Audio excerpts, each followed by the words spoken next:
महाभारत की कथा श्री कृष्ण और शिशुपाल के वध के प्रसंग के बिना अधूरी है। शिशुपाल भगवान श्री कृष्ण की बुआ का पुत्र था और रिश्ते में कौरवों तथा पांडवों का भाई था। इसमें आश्चर्य की बात यह है कि इतना करीबी होने के बाद भी भगवान श्री कृष्ण को आखिर शिशुपाल का वध करने की क्या आवश्यकता पड़ी। तो इसका उत्तर जानने के लिए सबसे पहले शिशुपाल की जन्म की कहानी जानना पड़ेगा।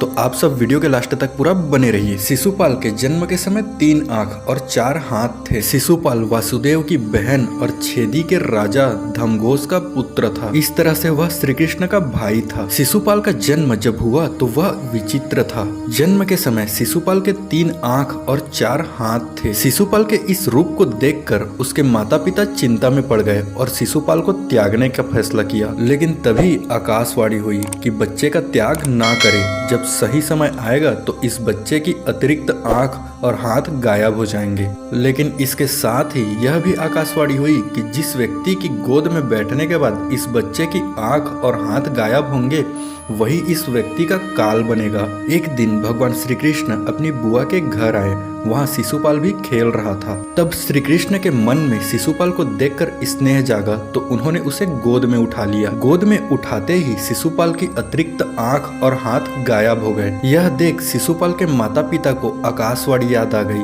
और वे बहुत ही भयभीत हो गए। तब श्री कृष्ण की बुआ ने एक वचन लिया।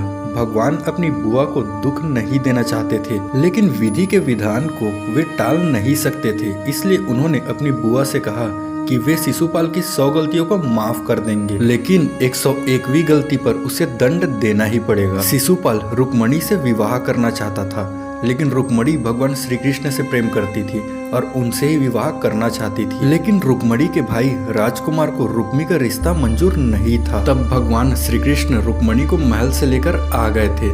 इसी बात से शिशुपाल भगवान श्री कृष्ण को शत्रु मानने लग गया था। इसी शत्रुता के कारण जब युधिष्ठिर को युवराज घोषित किया गया और राजसूय यज्ञ का आयोजन किया गया तो सभी रिश्तेदारों और इस मौके पर वासुदेव श्री कृष्ण और शिशुपाल को भी आमंत्रित किया गया था। यहीं पर शिशुपाल का सामना भगवान श्री कृष्ण से हो जाता है। तब भगवान श्री कृष्ण का युधिष्ठिर आदर सत्कार करते हैं। यह बात शिशुपाल को पसंद नहीं आई और सभी के सामने भगवान कृष्ण को बुरा भला कहने लगे। भगवान श्री कृष्ण शांत मन से देखने लगे, लेकिन शिशुपाल लगातार अपमान करने लगा और उन्हें अपशब्द बोलने लगा।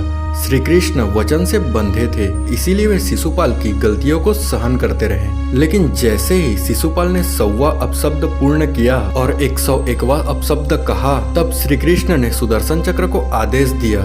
फिर एक ही पल में शिशुपाल की गर्दन धड़ से अलग हो गई। इस प्रकार से भगवान श्री कृष्ण ने शिशुपाल का वध कर दिया। दोस्तों, अगर आपको वीडियो पसंद आया तो वीडियो को लाइक जरूर कर दें और साथ ही साथ ऐसे ही और धार्मिक वीडियो देखने के लिए, पौराणिक कथा वीडियो देखने के लिए हमारे चैनल को सब्सक्राइब जरूर कर दें।